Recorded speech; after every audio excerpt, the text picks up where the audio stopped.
Obviously, the high prices are hitting Americans very hard, but they're in a way that is different from some places that are facing famine, for example.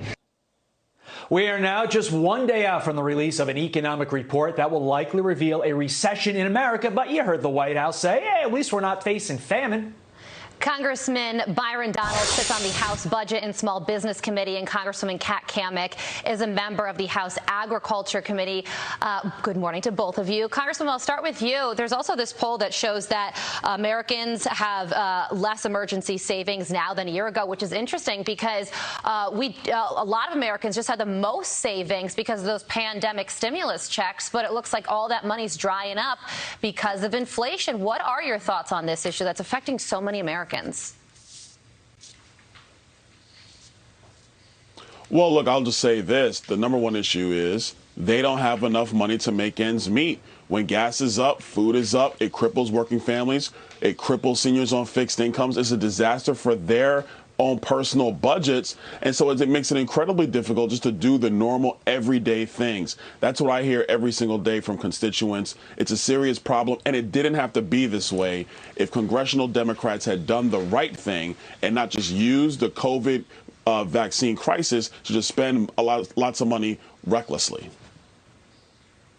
Congresswoman, I want to focus on that statement from Brian Deese that, well, you know, we should be thankful that at least we're not facing famine. Is that the new standard for our country, for our great America under this White House? Hey, at least we're not 1980s Ethiopia? You know, just when you think that the left in this administration can't get any lower, they managed to set that bar just a little bit higher, or in this case, lower. You know, if you are an individual making $50,000 annually, just to break even under the Biden administration, you now need to be bringing home over $62,000 a year compared to the $50,000 salary that you may have had under President Trump. That just goes to show how much of an impact these inflationary policies are having on everyday Americans.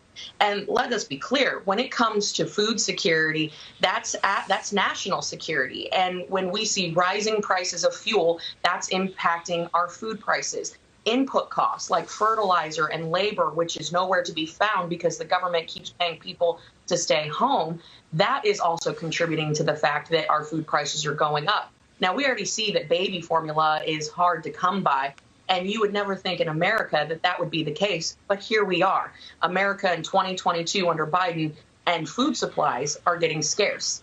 Sign of things to come. Yes, sorry, Congresswoman and Congressman. What is Republicans' plan to tackle inflation? What needs to be done here?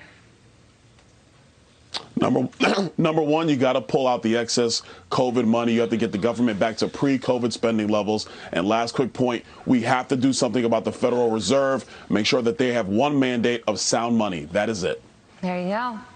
Todd, I think we are. I think we are ending the show here. Todd's dancing in the corner over there. Congressman Byron Donald, Congresswoman Cammack. Thank you both so much for joining us. We appreciate it. Very important topic.